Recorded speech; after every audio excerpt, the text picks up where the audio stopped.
नमस्कार। जब से आरबीआई ने ई रूपी लॉन्च किया है, खास करके उसका रिटेल सेगमेंट इंडिया में, और ये कहा है कि ये ई रूपी का ट्रांजैक्शन क्यूआर कोड से होगा, तब से बहुत सारी चर्चा चल क्यूआर कोड क्या है, बार कोड क्या है, आरएफआईडी कोड क्या, डिफरेंट जो कोड्स फाइनेंशियल सेगमेंट्स में यूज होते हैं, बेसिकली फिनटेक सेगमेंट में जो पेमेंट सॉल्यूशंस में प्रयोग में लाए जाते हैं और पेमेंट सॉल्यूशंस के रूप में काम करते हैं, पेमेंट्स की दुनिया को आसान करते हैं, उन कोड्स के बारे में चर्चा चल। आज से जो हम ये सीरीज स्टार्ट कर रहे हैं, इस सीरीज में हम आपको bar code, QR code, RFID code और इनके बीच में क्या डिफरेंसेस है, कैसे ये काम करते हैं, इनके क्या एडवांटेजेस हैं, डिसएडवांटेजेस हैं, आम पब्लिक के फाइनेंशियल प्रॉब्लम को कैसे सॉल्व करते हैं, कैसे उनको लाइफ को इजी करते हैं। इस सीरीज में हमारा जो पहला डिस्कशन पॉइंट है, वो डिस्कशन पॉइंट है बारकोड। आज हम बारकोड के बारे में जानेंगे कि बारकोड क्या होता है, बारकोड कैसे काम करता है, बारकोड कितने तरह का होता है, बारकोड का यूज कैसे होता है हमारे आम पब्लिक लाइफ में, डिफरेंट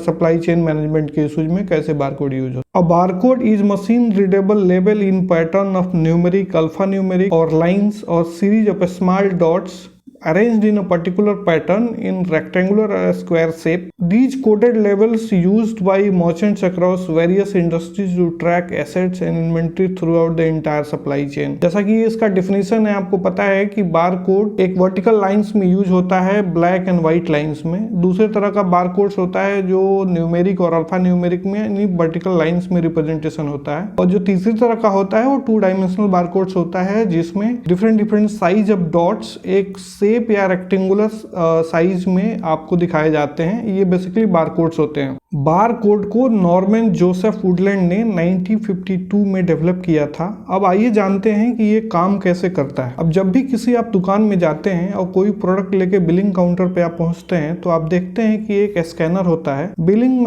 मशीन पे बैठा हुआ जो अकाउंटेंट और पर्सन होता है, बिलिंग पर्सन, वो उस स्कैनर से उस प्रोडक्ट पे एक बार कोड होता है, उस बार कोड को स्कैन करता है और स्कैन करने के बाद उसकी डिटेल्स उसकी बिलिंग सॉफ्टवेयर मशीन में चली जाती है। वहां पे वो बिल करके आपको पर्चा पकड़ा देता है। अब इसके टेक्निकल डिटेल्स के बारे में आइए जानते हैं कि ये कैसे काम करता है। बार कोड को आप ध्यान से देखिए तो उसमें ब्लैक और व्हाइट लाइन्स की एक मल्टीपल लाइन्स होती है, सीरीज ऑफ लाइन्स होती है। तो जब भी वो स्कैनर उसको स्कैन करता है उस लाइन्स को, तो उसमें जो रिफ्लेक्शन, जो लेजर रिफ्लेक्शन जाता है, वो ब्लैक लाइंस पे कम होता है, व्हाइट लाइंस पे ज्यादा जाता है। तो फोटो इलेक्ट्रिक जब भी लेजर वो भेजता है उस बार कोड पे, और जो उसका रिस्पॉन्स आता है बाइनरी कोड्स के रूप में आता है। तो बाइनरी कोड्स 0 और 1 के पैटर्न में आता है। एक बार जब उसका रीडर, जब स्कैनर का जो रीडर होता है, वो रीडर जब स्कैन करता है, उसका पैटर्न देखता है, वो पैटर्न कन्वर्ट करता है फोटो इलेक्ट्रिक तरीके से 0 और 1 में, और वो 0 और 1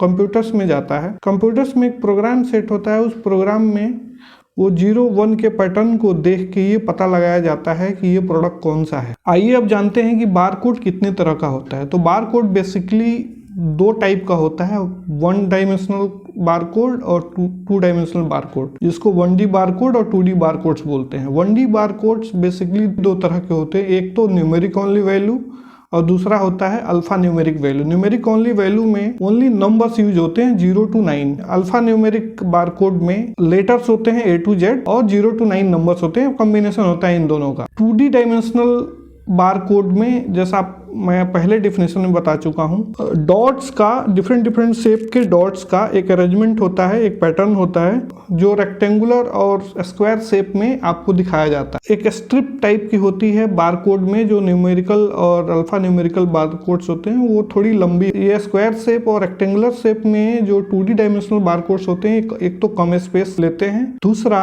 ये ज्यादा डेटा स्टोर भी करते हैं। किसी भी प्रोडक्ट के पैकेजिंग के ऊपर आप देखेंगे तो हर चीज का जगह बहुत लिमिटेड होता है, बहुत सारे इंफॉर्मेशन भी देने होते हैं, मैन्युफैक्चरर्स का, इंपोर्टर्स का, मार्केटर्स का, प्रोडक्ट के बारे में भी इंफॉर्मेशन होता है, उसके मल्टीपल फीचर का, तो उसके मल्टीपल फीचर्स का डिस्क्रिप्शन भी देना होता है। ये बेसिकली एक एडवांस वर्जन है 2D bar code 1D bar code का, और बहुत सारी कंपनियां इस तरफ मूव भी कर रही हैं कि वो 1D बार कोड छोड़ के 2D बार कोड पे जा रही हैं। 3D bar code printed format में और इंस्क्राइब फॉर्मेट में हर तरह से रीडेबल होता है। यदि उसको इंस्क्राइब भी कर दिया ना प्रोडक्ट पे, बहुत सारे मैन्युफैक्चरर्स हैं जो डुप्लीकेसी से अपने प्रोडक्ट की कॉपी ना बने मार्केट में, कोई जालसाजी ना हो उस प्रोडक्ट पे, कोई first copy, second copy, third copy ना बनाए तो बार कोड को उस पर इंस्क्राइब कर देते हैं अपने पैकेजिंग के ऊपर। तो ये दोनों केस में रीडेबल होता है, स्कैनेबल होता है। ये 2D बार कोड थोड़ा बेहतर होता है 1D बार कोड। अब आइए बात करते हैं कि बार कोड का क्या एडवांटेज है, इंडस्ट्री इसको यूज कैसे करती है। तो पहला एडवांटेज है कि ये इन्वेंट्री कॉस्ट को मैनेज करता है। किसी भी इन्वेंट्री को काउंट करने में, स्टोर करने में, उसके रख रखाव में और उसके डेटा कलेक्शन में जो इस तरह का एफर्ट और जिस तरह का टाइम जाता है, यदि ये ह्यूमन पहले होता था, मैनुअल लेबर के थ्रू काउंट होता था, फिर उसका डेटा इकट्ठा किया जाता था, फिर कहीं पेपर पे प्रिंट होता था, तो ये बहुत सारे कॉस्ट इसमें इन्वॉल्व थे। अब बार कोड से ये कॉस्ट बहुत कम हो गया।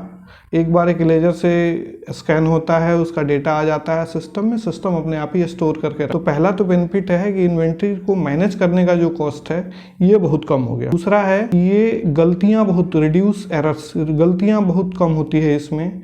मैनुअल काउंटिंग में, मैनुअल अपडेशन में, रख रखाव में गलतियां बहुत हो जाएंगी। पता लगा कि एक आदमी काउंट किया 100 है, दूसरा आदमी काउंट किया 99 है, लेकिन स्कैन के केस में जब भी वो स्कैन होगा तो एग्जैक्ट नंबर बताएगा कि इतना ही नंबर होगा। जब आप उसको टैली करेंगे तो टैली मैच कर जाएगा। तीसरा है कि ये सप्लाई चेन मैनेजमेंट में हम एक अहम हिस्सा रखता है कि सप्लाई चेन को पता चलता है कि उसके इस वेयर हाउस में कितना प्रोडक्ट पड़ा हुआ है, इस वेयर हाउस में कितने प्रोडक्ट्स के नंबर पड़े हुए हैं, और वो हमेशा रियल टाइम बेसिस पे होता है।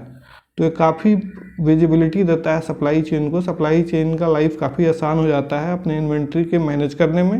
लास्ट है कि ये बहुत सारा टाइम सेव करता है इन्वेंट्री को मैनेज करने में, इन्वेंट्री को अपडेट करने में, इन्वेंट्री के रख रखाव में। तो बार कोड ने काफ़ी लाइफ सॉल्व किया है इन्वेंट्री को मैनेज करने में, और इससे हमारे इंडस्ट्रीज को बहुत सारा फ़ायदा हुआ है रियल ट्रैकिंग में, रियल विजिबिलिटी में। आपसे अनुरोध है कि आपको वीडियो अच्छा लगा हो तो आप वीडियो को लाइक कीजिए, सब्सक्राइब कीजिए, शेयर कीजिए। हमारे आगे की सीरीज में हम QR कोड और difference between QR code and bar code के बारे में आपको बताएंगे। नमस्कार, धन्यवाद।